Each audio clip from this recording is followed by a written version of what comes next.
Hey everyone, welcome back to channel. Guys, आज India में covid के cases more than 2 lakh per day यहां तक पहुंच चुके हैं। बल्कि इंडिया आज दुनिया का सेकंड लार्जेस्ट कंट्री बन चुका है जहां पर कोविड का मैक्सिमम इम्पैक्ट हो चुका है। तो आप भी देख रहे होंगे कि आपके सराउंडिंग में कई सारे लोग कोविड से जूझ रहे होंगे। आपके फैमिलीज में भी कई लोगों ने इसको रिकवर किया होगा। कई लोग ऑलरेडी इसके अंदर परेशान हो गए और कई लोग बहुत घबराए होंगे कि क्या होगा अगर उनको भी कोविड हो जाए। गाइस, 15 डेज पहले मुझे भी कोविड डायग्नोस हुआ था और मैं अभी उसमें से कंप्लीटली रिकवर हो चुका हूं। तो मैंने सोचा कि क्यों ना मैं अपने जर्नी के थ्रू आपके साथ ये इन्फॉर्मेशन शेयर करने की कोशिश करूं और आपके साथ कुछ पॉजिटिव अवेयरनेस की चीजें शेयर करूं, ताकि खुदा ना करे आप में से किसी को अगर कोविड हो जाए तो उससे किस तरह से आप पॉजिटिवली ले सकते हैं और किस तरह से इससे बाहर आया जा सकता है। मैं अपने एक्सपीरियंस से आपके साथ कुछ पॉइंट्स यहाँ पर शेयर करूंगा। तो गाइस, अगर आपको ये वीडियो अच्छा लगे तो अपने फैमिली, अपने फ्रेंड्स के साथ इसको जरूर शेयर कीजिएगा, ताकि हम इस पॉजिटिव अवेयरनेस को ज्यादा से ज्यादा शेयर कर सकें। तो चलिए गाइस, शुरू करते हैं।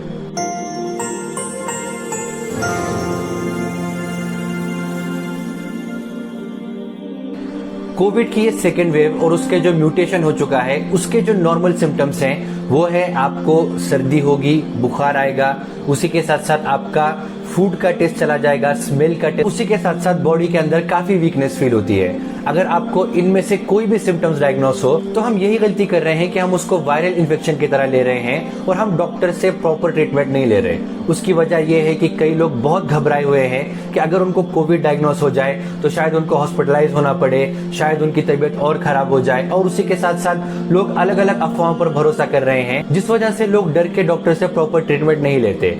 और इस वजह से क्या होता है कि 5-6 दिनों के बाद कोविड मेडिसिन से ठीक हो सकता है, तो सिचुएशन यहाँ तक पहुंच जाती है कि उनको वेंटिलेटर का सहारा लेना पड़ता है।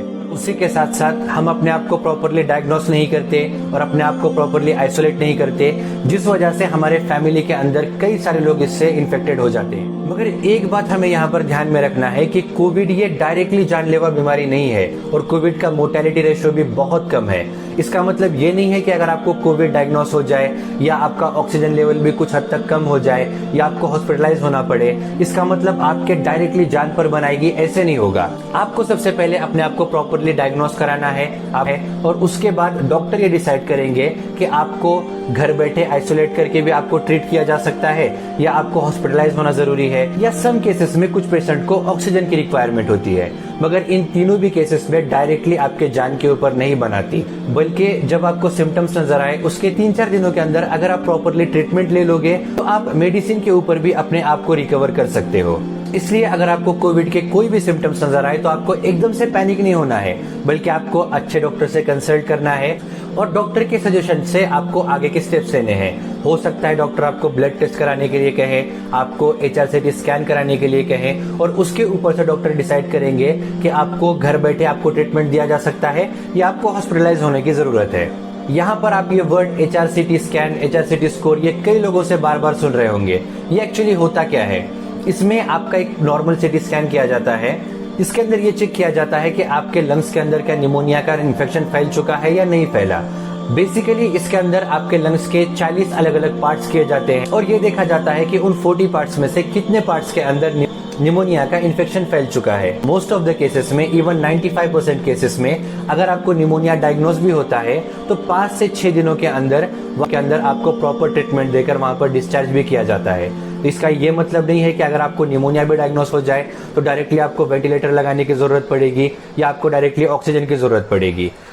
आपको बस यहाँ पर प्रॉपरली डॉक्टर के ट्रीटमेंट्स को फॉलो करना है और उन्हें अच्छे से कोऑपरेट करना है, ताकि वो आपको प्रॉपरली डायग्नोस कर सके और आपको प्रॉपरली वहां पर ट्रीटमेंट दे सके। दोस्तों, एक बात माइंड में जरूर रखिएगा कि हमें इसकी पॉजिटिव अवेयरनेस फैलानी है, हमें लोगों के अंदर डर नहीं फैलाना।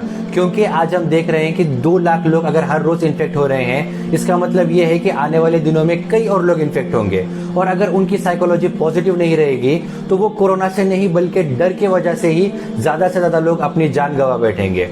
इस वजह से हमें जितना हो सके उतनी पॉजिटिव अवेयरनेस फैलानी है। हमें लोगों को इसके बारे में प्रॉपर इन्फॉर्मेशन देनी है।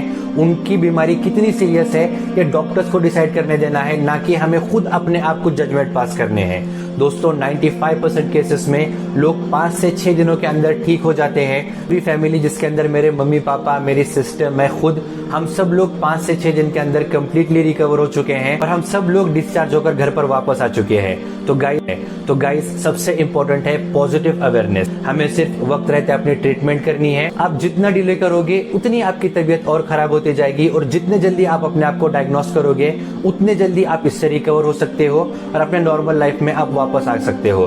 दोस्तों सबसे पहले तो हमें सारे प्रिकॉशंस लेने हैं, हमें गवर्नमेंट के सारे रूल्स फॉलो करने हैं, हमें सोशल डिस्टेंसिंग फॉलो करना है, हमें मास्क का प्रॉपर इस्तेमाल करना है और उसी के साथ साथ अगर कोई इससे इन्फेक्टेड हो भी जाता है तो उसको पॉजिटिवली हमें अवेयर करना है, उसको मोटिवेट करना है, उसको एनर्जी देनी है कि आपको 5 से 6 दिनों के अंदर जैसे दूसरी बीमारियों से, चाहे वो सर्दी बुखार हो, चाहे वो वायरल इन्फेक्शन हो, जिस तरह से आप 1 वीक के अंदर वहां से ठीक होकर वापस आते हो उसी तरह से आप इसके अंदर से भी जल्दी से जल्दी वापस आ जाओगे। बस आपको अपनी मेंटालिटी पॉजिटिव रखनी है और अपने ट्रीटमेंट को अच्छे से रिस्पॉन्स देना है। हमें गॉड से प्रे भी करना है कि ये पेंडेमिक जल्दी से जल्दी खत्म भी हो जाए और जितने लोग इससे जूझ रहे हैं वो जल्दी से जल्दी रिकवर होके अपने घर वापस आ सके और अपनी नॉर्मल लाइफ को वापस शुरू कर सके। दोस्तों अगर आपको इन्फॉर्मेशन अच्छी लगी तो हमारे वीडियो को लाइक कीजिए, कमेंट कीजिए, पॉजिटिव अवेयरनेस फैलाइए, जितना हो सके कम अपने घर से निकलें, इंपॉर्टेंट काम हो तो ही अपने घर से बाहर निकलें और मास्क एंड सोशल डिस्टेंसिंग को स्ट्रिक्टली फॉलो करें, गवर्नमेंट के सारे रूल्स को फॉलो करें और इस पेंडेमिक को जल्दी से जल्दी खत्म करने में सोसाइटी के सपोर्टर बने। This is Arshad Syed, thank you so much.